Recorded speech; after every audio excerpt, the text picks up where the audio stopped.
Yes, good evening, good morning,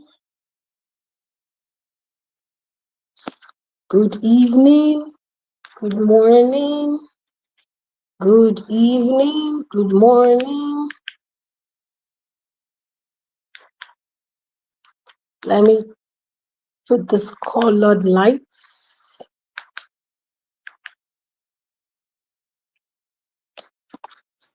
Good evening, good morning, good afternoon, good afternoon, good whatever from wherever you are watching from. So let me know in the comment section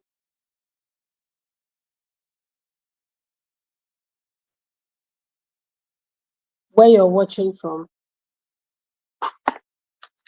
Tonight we're going to part two of our session. So if you're here, get ready with your notebook. We're in school. We're in class. We're in school, we're in class. Get ready with your notebook.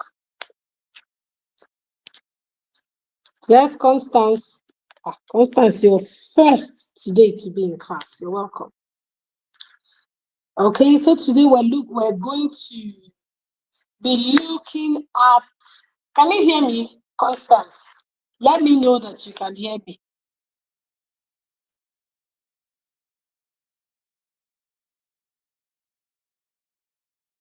Can you hear me?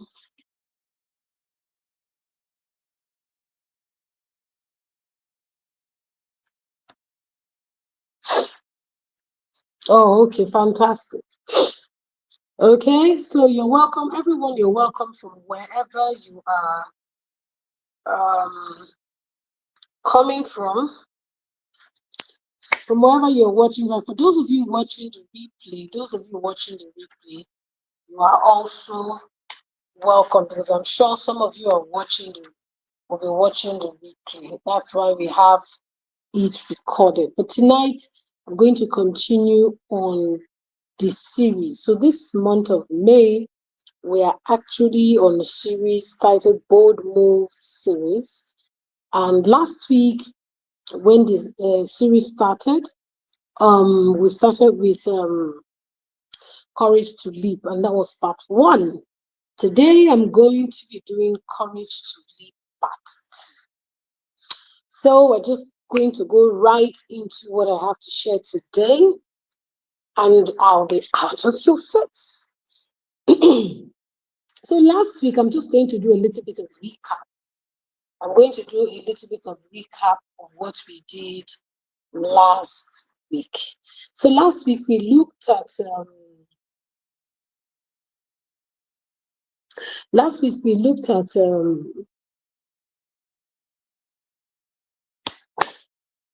courage to live, and we talked about what courage meant.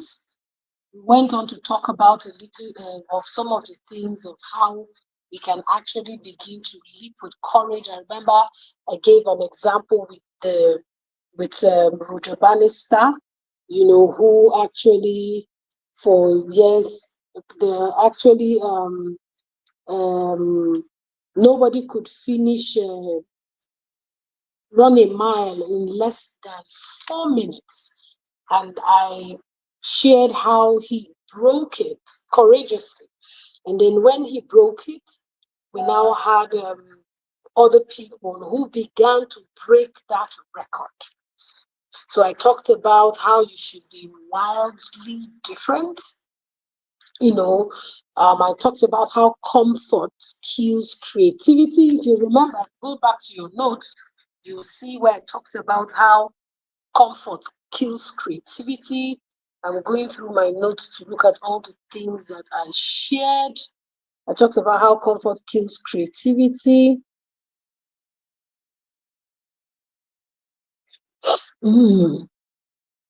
I talked about how we need to move from chasing success to fulfilling purpose. Oh, yes. We talked about a lot of things. So today I'm going to be looking at my notes. So today we're going to look at Courage to Lead part 2, and I'm going to be sharing two things. So excuse me, trying to go. So today I'm going to be sharing two things. I want you to listen attentively. I'm going to be talking about the ripple effect of you leaping courageously, what it will do. So I'm going to talk about, yes, good evening, I'm for God. God bless you. Welcome. Welcome. How are you preparing for your father and daughter event? Okay, so I'm going to be talking about two things, two in one.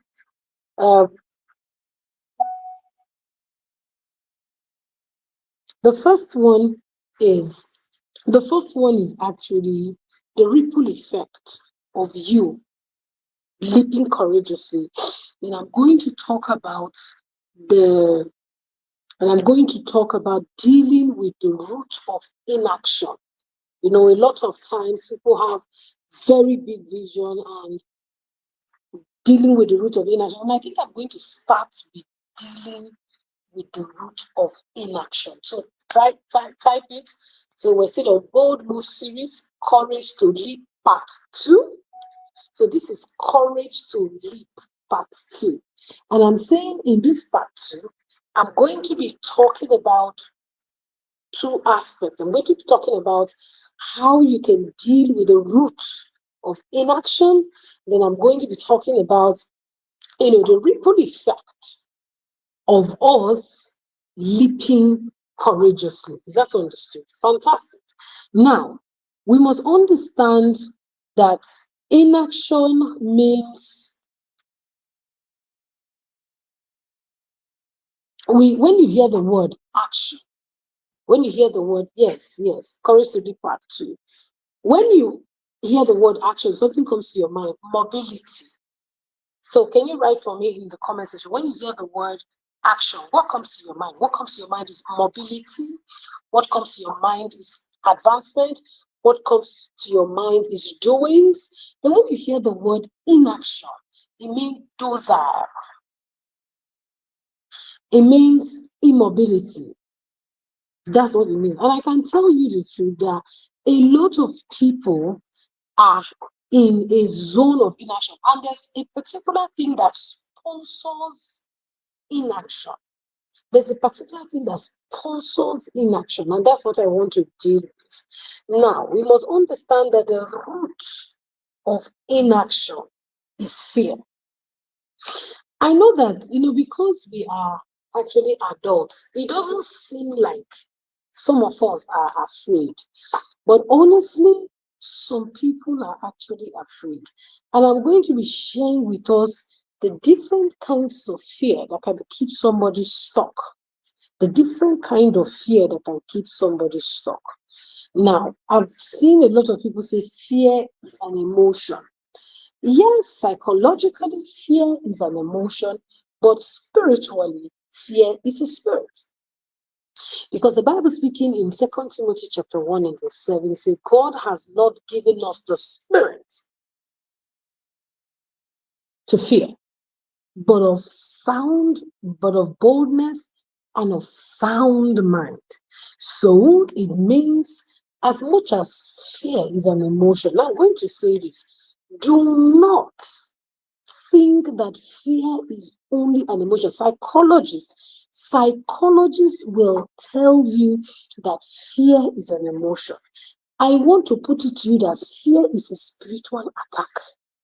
Write it in the comment section. If you have never seen it this way, if you have never seen it this way, if you have never approached it this way, fear is a spiritual attack on your advancement. Fear is a spiritual attack on your taking territories. Fear is a spiritual attack. Do you know how people are attacked by sickness? I don't know. Do you know how people are attacked by sickness? Do you know how people, armed robbers attack people? You know how poverty attack people? Do you know how even a human being can physically attack people? That is how fear attacks. And listen, fear is armed. Some of us do not know that fear comes armed. I'm going to say it again. Fear does not come alone. Fear comes armed. Fear comes with its ammunition. Fear has ammunition. Fear is a spiritual attack. Do not just think that it's normal. Do not just think that it's an emotion. Do not just think it's something psychological. It's an attack. And it doesn't come alone. Fear comes with ammunition. Write it in the comment. Fear has armory. It has armory. If not, how do you say something is emotional? How do you say something is emotional that makes you docile? That makes you begin to think, if you go and do this, you will not make it. Fear has ammunition, and one of the ammunition of fear is voices. One of the ammunition of fear, the armory that fear comes with, is that, listen to me, you begin to hear voices. Nobody is externally speaking to you, but you hear it in your head. So fear has ammunition. It doesn't come alone. That is why we must fight it. We must resist it. And there are many fighting tools. There are many warfare tools against fear. You know how, they use guns to actually defend. That is how we need our different tools, equipment to deal with fear. Listen to me. Fear can make you see zero where there is 1 billion. It's very bad. It has a way of reconfiguring how you think. It has a way of refocus. So you must not, he has voices. He has his own voice. Now, if you don't understand the root of inaction, sometimes we think, oh, the reason why I'm not acting, I'm tired. Maybe slightly true, but underneath it's fear. Number one, the fear of failure. The different types of fear that keeps one stuck. I'm talking about understanding the root of inaction. There's a fear of failure. So this fear of, there's no need for me to try because I'm already feeling that if I try, it won't work. This is the type of fear. Listen to me carefully. This is the type of fear that makes you avoid risk. Listen, this type of fear makes you avoid risk, even when growth is on the other side of the attempt. One of the things that you must understand is we must live courageously. That growth, that attempting something is a recipe for growth. I'm going to say that. Attempting something, an attempt is a recipe for growth. You will never find out until you try it out. So, there's fear. And so one of the things that this fear now does is now convinces you. Oh, fear has convincing power. Fear now convinces you that failure defines you rather than refines you. There's this fear of failure, especially in our time, in our society. There's this fear of failure, and not just the fear of failure, shame of failure. You see, tonight, if you just listen to me, deliverance will just be happening to you. Apart from the fear of failure, there's something called the shame of failure. The shame of failure is what a lot of people feel is defining them. So because they don't want to be ashamed that they fail, they don't want to be ashamed, so they don't attempt. And when you don't attempt, you don't grow. And when you don't grow, you can't leap. And when you can't leap, you remain small. But one of the things I want to let you know is that we have to learn how to, you see, you don't just, an attempt never leaves you the same. An attempt never leaves you the same. I'm going to say this again. An attempt never leaves you the same. Rather, an attempt on the side of attempt is where growth lies. So I want you to see failure as something that refines you, not defining you. See failure as something that refines you, not defines you. So we must overcome not the fear of failure, but the shame of failure. We must overcome not just the fear. Oh, I don't want to fail. Then that's on one side. Then when the person now attempts, when the person now steps out and fails, there's a second layer that the fear imposes. That is the shame of failure. What will I tell people? They're going to laugh at me. And sometimes this shame is not even externally projected, it's internally projected. The shame is so you end up conjuring the shame. You end up analyzing the shame. And the more you dwell on it and analyzing the shame, not learning how to quickly move.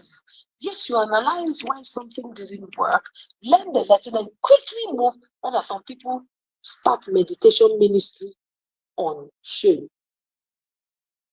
And that's why most times attempting again is a problem. They now become extra careful and very meticulous because you don't want to be ashamed again. You see, the shame of failure is worse than even the fear of failure. The shame of failure is worse.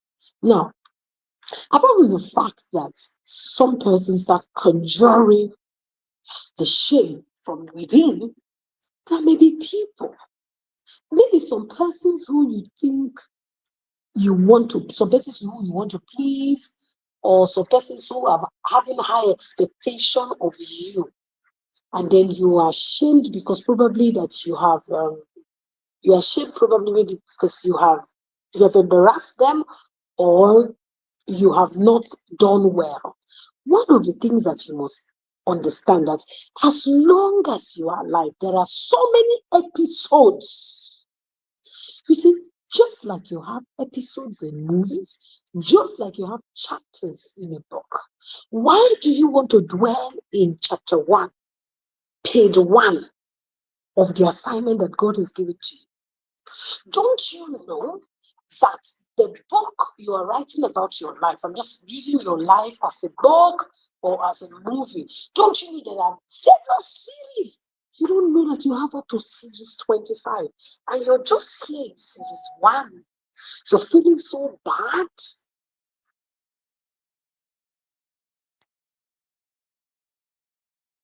You don't know that when you consistently take courageous leaps, a time will come. Nobody will even remember the past. It is you that will remember it as a reference point to the fear of failure. Number 2 is fear of rejection.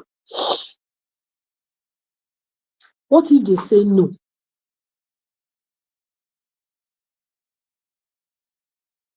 And sometimes this fear of rejection also lines up with the fear of being judged, fear of not being accepted. You see, this particular fear of rejection is the reason why people play small.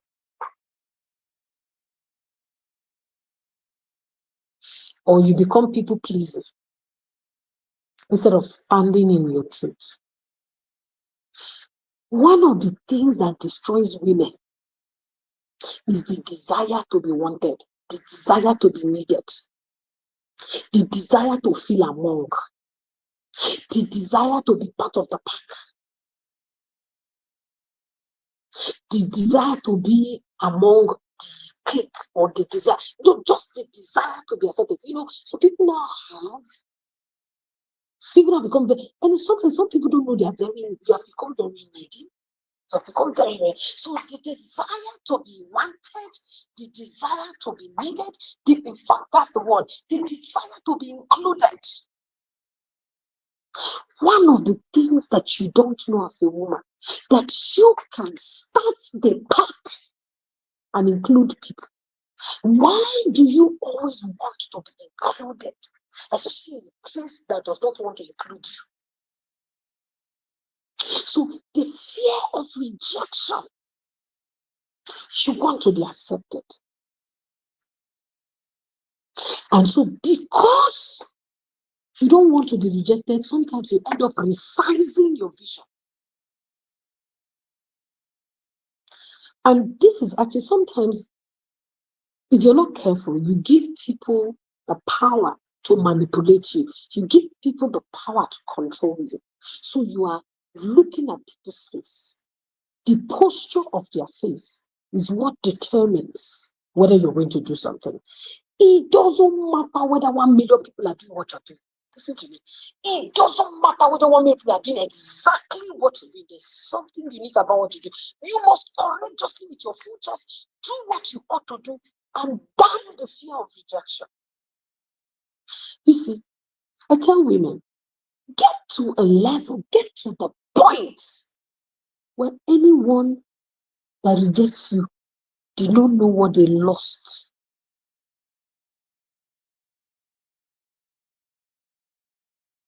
What if they say no? If they say no, they are lost. If they say no, next. Stop begging people. Stop forcing yourself into circles where you are not needed. You're not wanted. You know this. That's what some of these people give you body language, but you are not seeing. Listen to me. Anybody, any circle, any platform, whatever it is, that is Bible, somebody built it. You must learn how to sit down and build your own. Celebrate networks that celebrate you. Move away from the places that tolerate you. Because tolerating it means they rejected you. So I don't want to be rejected. So I'm going to do everything to please people because I don't want them to tell me no. I don't want them to. Some people don't say no with their mouth. Some people say no with their attitude. Is somebody getting something? I don't know whether what I'm saying, I'm saying it gently. What I'm saying, is it sinking? Is it doing anything to your mindset? Today, I think I'm a little bit psychological. But even if I'm talking psychology, your spirit catches what I'm saying. Do you understand? Fear of rejection.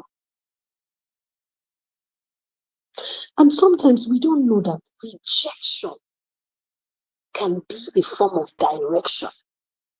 What you don't know, that rejection can breed direction. See, for some of you, for some of us, we are grateful that we were rejected in some quarters. We were grateful that some people didn't buy into what we were doing when we started, because now they're the ones rushing you. One of the things that you must understand in this life is that so long as a child of God, so long as there is life, the Bible says, he that is joined to all the living, there is hope. Why are you afraid of being rejected? People reject you because that's their level of understanding. They don't know who you are. It just means that you just need to go and work more on yourself, polish your giftings more. Fear of rejection will not allow you to leap. You can't move.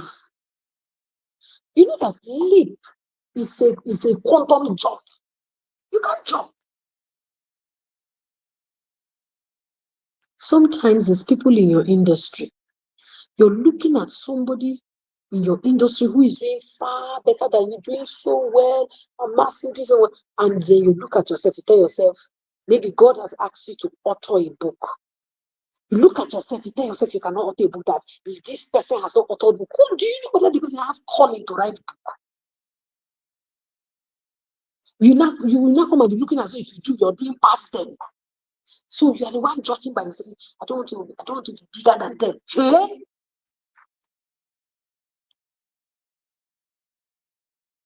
That somebody is mentoring you does not mean you should die under the person's shadow. That somebody is mentoring you does not mean you should not reduce your vision, reduce your size, so that you can find the person's ego. That's not mentorship, that's tormentorship.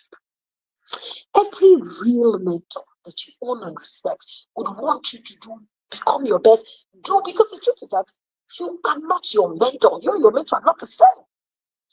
Most of the people who I mentor personally, I push them to author books.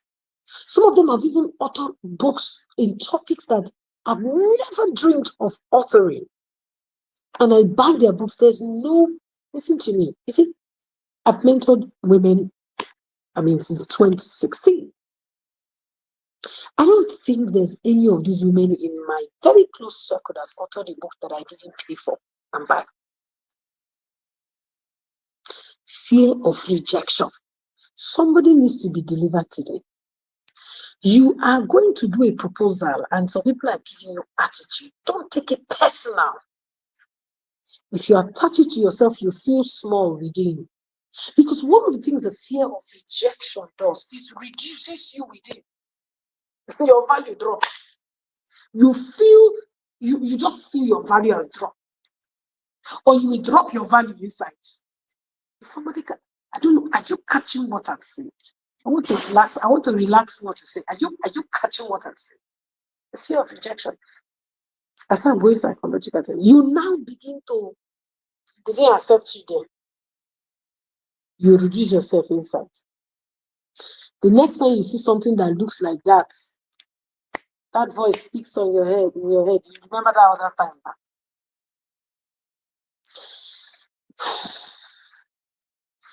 You need to know who you are. You are not just a daughter of your father, of your earthly father. You are not, I'm going to say, you are not just the daughter of your earthly father. You are the daughter of a king.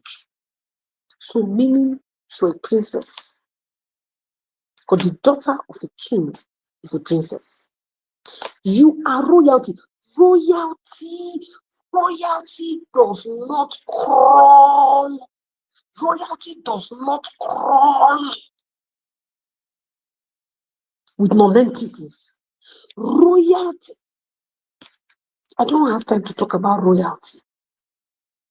Because until we get to a level when we embrace that you are royalty, it's not pride, it's identity. It's not pride, it is identity. Somebody write it. Royalty is my identity. It is not pride, it is your identity. I want this thing to enter your head. You are not, it doesn't matter who your earthly father is. It doesn't matter who your earthly father is. Sit where God has placed you. Occupy where God has placed you. When you approach people like that, you know what it means for a royalty to approach somebody and the person says no? The person just missed the excellence. The person just missed. That's what the person just missed.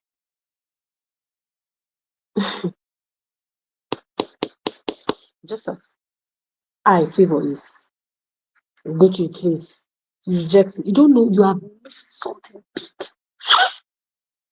Or you are, it's a privilege for you to have access to me. It's a mindset that I have because of what I carry. All of you in the inner circle should walk with this mindset because there's something you carry. Yes, it may be at a level, but you see that one that you know, you see that one that you carry.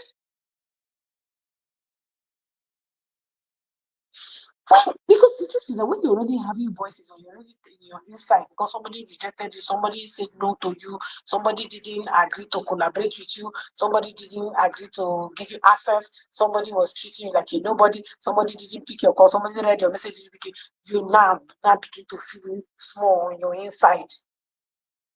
No, now. Next is the fear of the unknown. Fear of the unknown.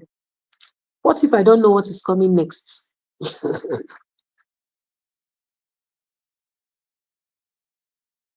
Uncertainty. And that's one of the things that threatens the brain. Now, this fear of the unknown, there's something it does. Now, I'm sure that you begin to pick out something. Do you know what the fear of the unknown does? The fear of the unknown leads to overthinking. See, overthinking. It leads to overthinking. It leads to perfectionism. It leads to staying in the safe, in quote, but unfulfilling situation. How does the fear of the unknown lead to overthinking? Now, because what if I don't know what is coming next? So you now sit on the seat of analyzing. You think, you plan, you scatter it. You plan, you scatter it. You plan, you scatter it. Perfectionism is not all right. It's not all right. It's not all right. It's not all right. It's not all right. It's not all right. That's what it is. It's not all right. It's fear of the because it's unknown. Fear of the unknown. It's fear of the unknown. Can we just leave what is unknown to stay in the realm of unknown? Because if something is unknown, so long as you keep thinking about it, you will never know it. So that exercise is exercise in futility, wasted time and energy. That's what it is.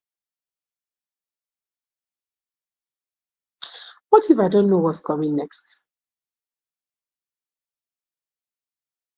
Next is the fear of success. Some of us don't know that some people are afraid to succeed. let me share. You see, the fear of success is the reason why some people don't want to be big. Now, this fear of success is less obvious, but it's actually real. Some people like, what if I actually get what I want? Can I handle it? I sure can handle it. If I become very popular now, can I handle it? Because the fear of success also comes with criticism and some level of persecution, some level of people are going to talk about you. So some people want to play safe. So they don't want to. There's some people who don't want to. Some people say, I don't want too much. Just give me small.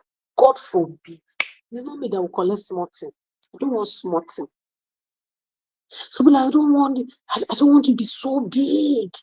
I don't want to be too known. I just want to lead a quiet life. You see, anybody in this inner circle, any woman around me that says, I just want to lead a quiet life, you are not ready to be a global champion.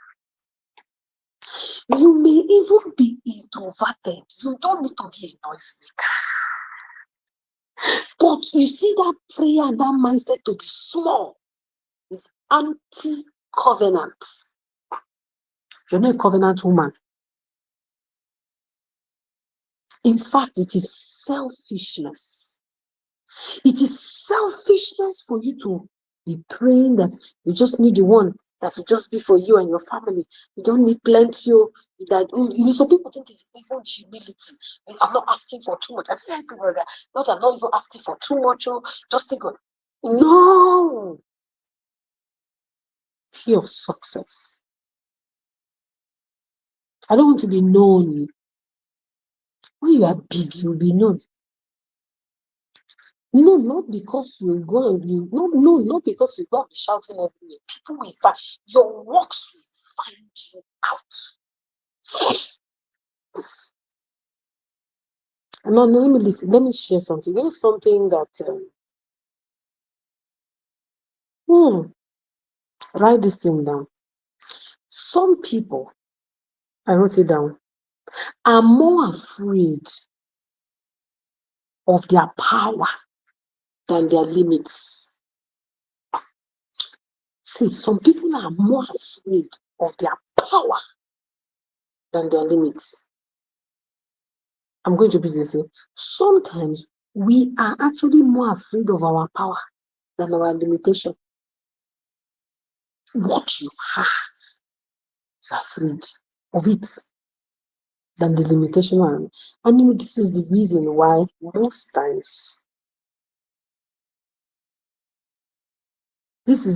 most times you start self-sabotaging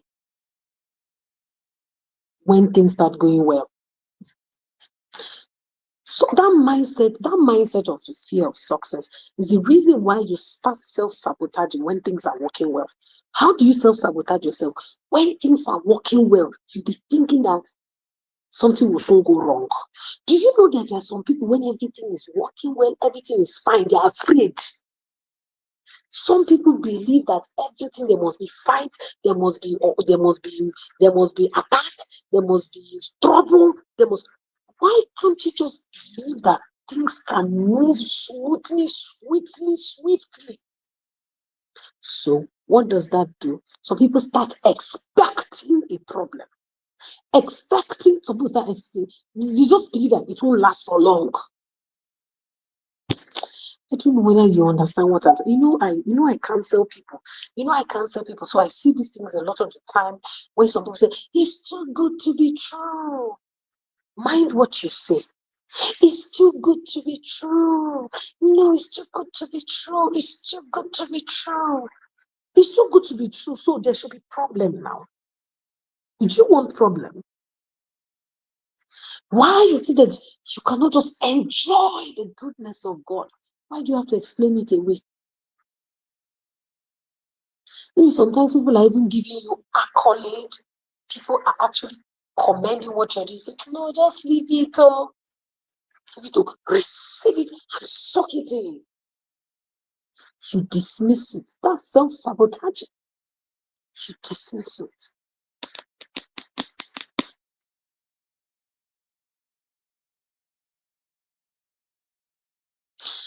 I'm going to share with us now briefly how fear or the root of inaction affects decision making. Are we together? I'm going to share the next part too. I don't think I'll be able to go to the ripple effect of courage, of living courageously. Maybe we'll do part 3. I think we should do part 3 of this. But let me just share with you how inaction or fear affects decision making. Number 1, paralysis by analysis. And I've said that. Fear convinces, see, I wrote here, fear will convince you that you need more time, more information, perfect condition. So what happens? You are now stuck in planning and you never move. I'm going to say it again. We're talking about how inaction, how fear actually affects decision making. One of the ways is analysis, paralysis of analysis. So you would think you are walking. Oh God, fear is manipulative. That's why I say fear is a spirit. I say it's a spiritual attack. You think you're walking. Fear will be speaking to you. More time. More information. You have not used the information that you have. You have information overload. More information. Perfect condition. Fear is speaking. Somebody's planning for 2 years. You plan. It's near executive dying. One particular person, you plan like man shift this month. No, next month. And this fear in every area. Money enter your hand, you say you save. This of you to commot that money and that's it. You feel that when you save that money, you never have money. You feel that when you carry that money and go and save that you are going to die. You feel, oh, once I save this money, I'm going to be broke. Instead of you to put savings as a default, that even if it's 10,000 that enter my hand, 1,000 must go out. If it's 10,000 that enter my hand, 2,000 must, yeah, after I've paid my time, you must go to savings. Default. But you'll be planning, no, wait, let me have big money. Pay your tithes. You will not pay your tithes. Wait, next month, let me have big money. Fear. It is fear. This of you have money. So if you to remove God's tithe first. Fear, because if you remove the tithe, the money will no longer be big. It will not be complete. As no sees, you have not been. Is there anybody here that because you didn't have money, you have died? You're still alive. How old are we? How old am I? All the money, I didn't have money. I would have collapsed. But that's a lie. It's fear speaking. Fear is what makes Christians not to give their title. Fear and the spirit of disobedience. They don't know they're disobedient. Fear is sponsoring their disobedience. Paralysis by analysis. So fear will be telling you, we need more time. Let's just plan it. And I'm not saying planning is not important. You all know that you need to plan. You all know that you need to give time and plan what you want to do. I am saying this constant planning, that you plan and replan. Need more information? Oh yeah, gather it now. Set a date. Hit it by that date. Perfect condition. It's not enough. You have a passion to organize maybe like a mini talk with women. You don't want to do it because you want to go and use Sheraton Hotel and do it. Meanwhile, you don't know that you have to start somehow.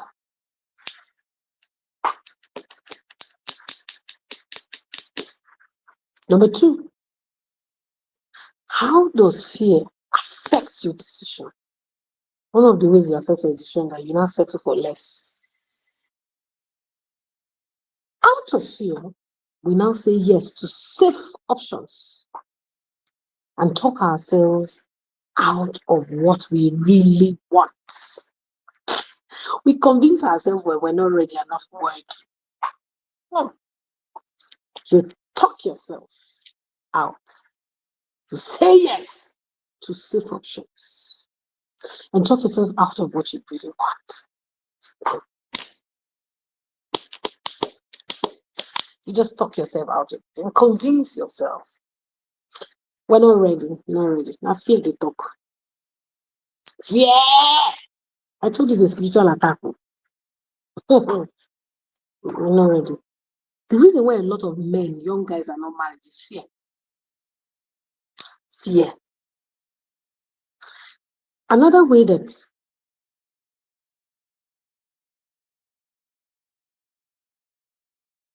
naturally affects your decision. Another way to affect through delay and distraction. And I'm going to explain. Fear leads you to procrastinate because sometimes we don't even know that the spirit of procrastination is being sponsored by fear. So fear, this is how it does to delay and distraction in your decision. Fear leads you to procrastinate, makes you distract yourself, or you stay busy with low impact things rather than taking the leap that matters. So fear can keep you mende. So you just be doing the routine, the low impact. But anytime your mind want to go to one big leap you want to take, you close your eye like this. It delays, you just be distracting yourself. You will create distraction because you don't want you to go this way. Lastly, as I wrap up, one of the ways it actually affects your decision is that you become over dependent on people. Because you fear, mark my words, fear. Because we fear making the wrong decision, you are constantly seeking approval or advice. You never truly own your choices. Now, the Bible says in the multitude of counsel, to seek counsel, to seek counsel. But even after you have sought counsel, you see that thing of not acting after God has spoken to you. You've sought counsel, especially you've sought counsel from people who are your mentors, or people who you look up to, or the people who you're actually accountable to, or maybe a friend, somebody, just something. After you're done that, you see that one, you see that thing, the response that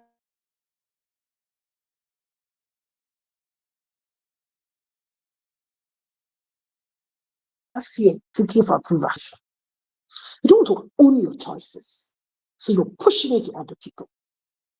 You don't want to own your choices, but to beat your chest and I make this decision.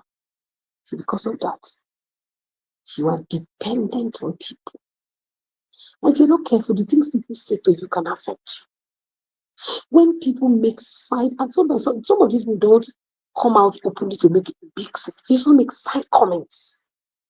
Side comments that they make, it affects you. You may think you will not get to you, but you go home as you're in your bed, you're meditating about a side comment that somebody made about you. Listen, if you want to leap courses, own your decision. If you want to courageously leap, stop pursuing and being busy with low impact tasks. Lift up your head, lift up your eyes, and look from where you are. If you truly want to courageously leap, you have to stop settling for less. Stop preferring to say yes to safe options all the time, and stop talking yourself out of what you want. Stop talking yourself out of what you want. There are times and seasons in everybody's life, but you need to know when a particular season in your life has expired. Some people, the season has expired, but they have not moved. If you are going to live courageously, stop analyzing. Stop convincing yourself that you need more time, more information. No. Use the one that you have. I think this is where I'm going to stop. It would be nice if I have questions. If you have questions you want to ask, or there are contributions you want to make, I think this is the time that you can make it. I want to say congratulations to those of you that are here.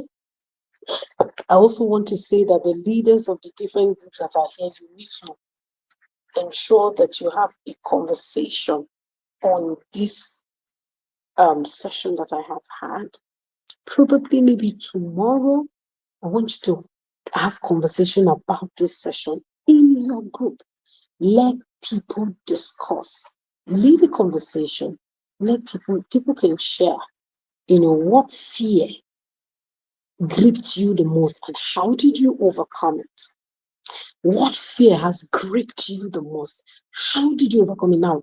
By the time in your smaller groups, and by the time you're in your smaller groups, and then you begin to share and converse, you will hear somebody's story that will build your faith. And again, most times when you talk something out, a lot of people don't know that talk is a form of therapy. That when you speak about something, to a large extent, you have overcome that thing. Do you get what I'm saying? See how the things I'm not shouting, preaching, because I said what I'm doing is more of a psychological something, but it's actually gripping our spirit. So, because we want to kill this thing, we don't want to be, we want to be action driven women. We want to courageously lead. Some of you, this will be your second year in the inner circle. Some of you, this will be your third year. Some of you, this is your first year. I want by 2026, listen, yes, you started building something last year, started building something 2 years ago, started, this is like the third year that you're pursuing whatever it is you're pursuing. Maybe you started honing your gifts in the inner circle. One of the things that I want you to understand, is that you're building something and you've made a lot of progress. So please, in your group, take this, let the group leaders please have this conversation. Direct it up. Okay, this is a paid, the Modern Woman is a paid group. I don't know how you got in here, but I don't know how, probably maybe, I don't know how you got the link, but it's actually our discussion group. So please, I'm saying to some of you, this is your third year in the inner circle. Some of you, this is your second year. Some of you, this is your first year. But listen, one of the things I want to do, I'm giving that, like the women, some of the women who are following me over this, I said, in 5 years, I want to look back. This is where you were 5 years ago. 5 years after, this is who you have become. That will be my greatest joy. That will be my greatest joy. And I'm already beginning to see it in the life of a lot of us. I'm already beginning to see it in the life of a lot of us. Do you understand? So God, keep doing what you're doing. I want to share a testimony of something that happened. You see, keep showing up. Keep showing up. Be very sensitive in your spirit. Keep showing up. Be consistent in what you're doing. Let me share a little testimony. We had the 360-degree parenting in our local church. And one of the speakers, I was the one that actually suggested we invite the speaker.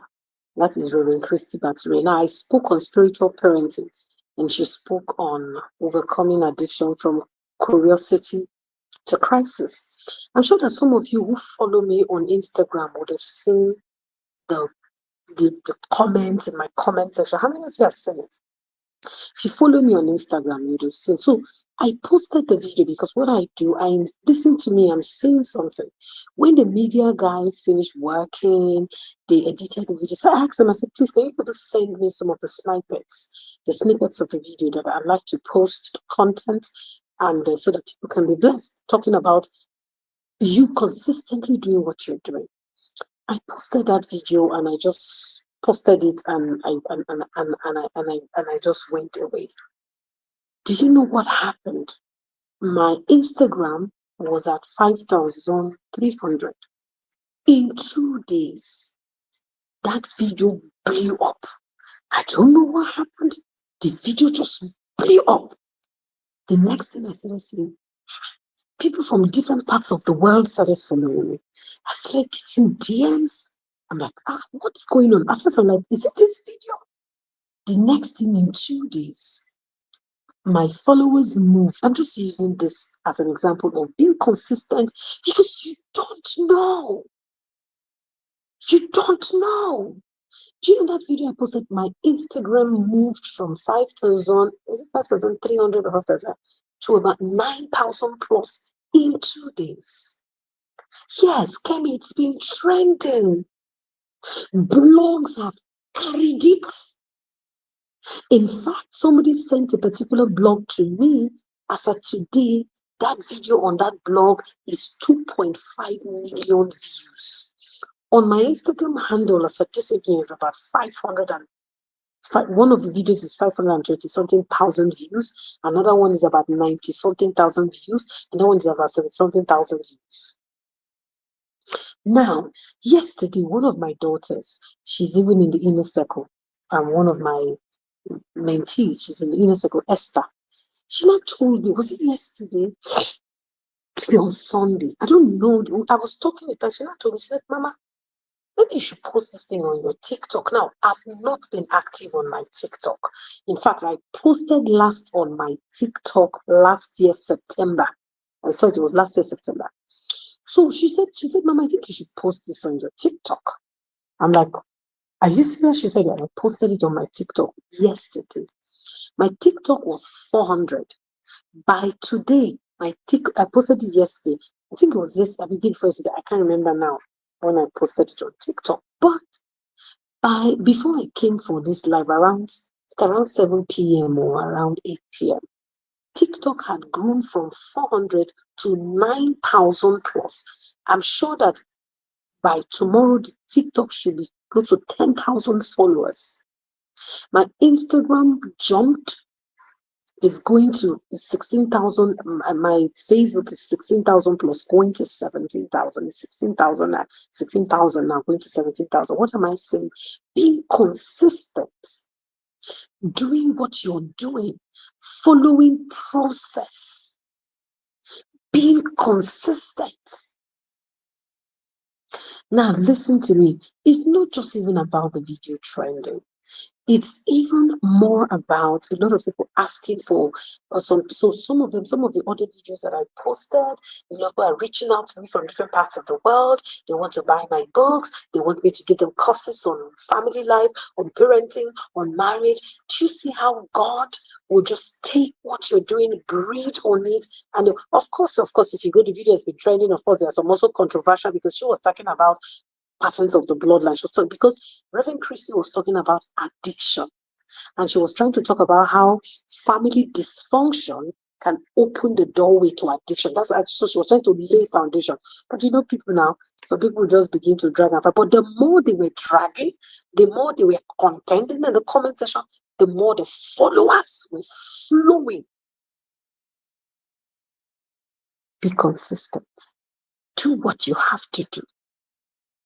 Know the reason why you came into the inner circle. You're building. Some of you just think, I'm just in the inner circle, nothing's happening. Something is happening to you. You are becoming more daring. You're becoming more charged. Just like today, when I saw Onyi sent me her book cover, Sex Playbook. God, I said, Father, I saw Sex Playbook. Then I say sex play workbook. So she has a playbook and the workbook. I said, this inner circle women are something else. I'm like, I saw the guy like, Onye, this your book is something else. Watch it. See that in news book. It's good to sell. I've told Onye's strategy, and I'm still going to share with you. Onye, if you're here, I don't know that. I'm still going to share with you some badass strategy. That book is going to go wild. But it's for her to prepare for what is coming. But just be consistent. Each and every one of us, there's something that we have. There's something that you have. Be consistent. Continue to do what you're doing. Right now, I just have. So I had to tell my PS. Let's see. I said you're going to log into my social media so that you can just manage it. I have somebody who was managing my social media. So I said this is time because I can't respond to all of this. I can't respond. You all know I have a premium coaching program. I have a premium coaching program. It's actually very expensive. I don't do it. Now some people asking me, please, this and that is from different parts of the world. Please DM. Please, do you have a coaching program for women? Oh, do you have this? What courses do you have? Check what I'm telling you. I pray in the name of Jesus that God will breathe upon what we are doing. He has breathed upon what I'm doing. He will yet breathe more in Jesus' name. I'm sure some of you saw it. Go and add your own comment there. Yes, it's trending. Share it, copy it. Listen, you see, when your mentor is doing something, follow suit. Download the video on Instagram, post it on your page. You see what happened? I told somebody, I was telling one of my persons, I said, see, I said, go to my page, download it. I said, download it, but give credit from where you downloaded it. I said, then put it. I told somebody today, I said, put it on your page. You know why? The algorithm has that video has moved. I told the person, I said, the algorithm has carried that thing. And because the algorithm has carried it, if you share it, if you post it, lift it, ensure that you give credit from where you lifted it from. I said, you see followers, you start coming on your page. Of course, be ready for some people to drag you. So they, oh, Jesus has washed away our sin. Jesus has done this. All manner of things that people are going to say. Now I know it is something that sounds a little bit controversial. That it's just like, so there's one of the videos she was talking about, because she's from a family of 8, and she has lost 6 people. She has buried 6 people. Her father, her mother dead, and her other siblings, 4 siblings. So she has buried 6 people, and all of them died as a result of alcoholism. So she knows what she's saying. Her father was a functional addict. The woman knows what she's saying. I should even understand what I mean. So as the thing is vibing, that's what some of you would have done. You lift it, give credit. Oh, you copied it, follow at this. This is where you copied the video. Put it the same, because the traffic is moving everywhere. You to also follow.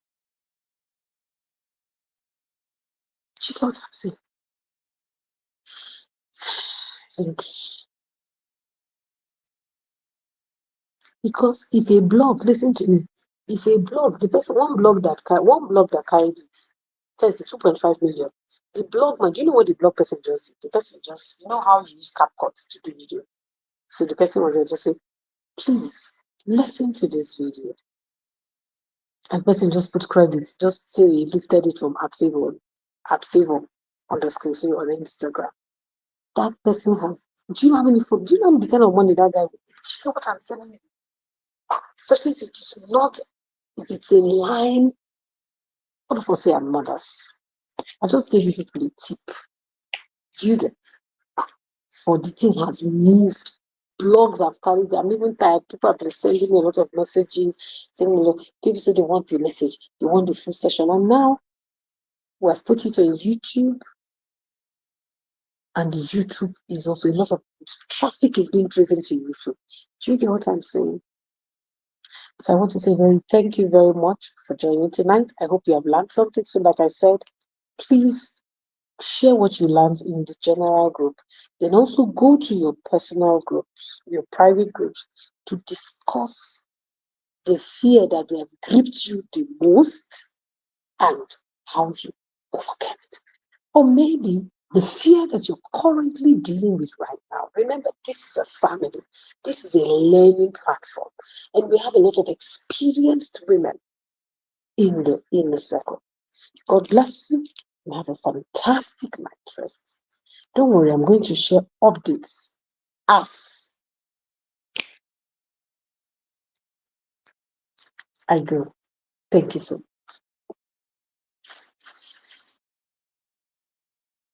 Thank you. And for God. Thank you, Amy. Thank you. God bless you, Lord.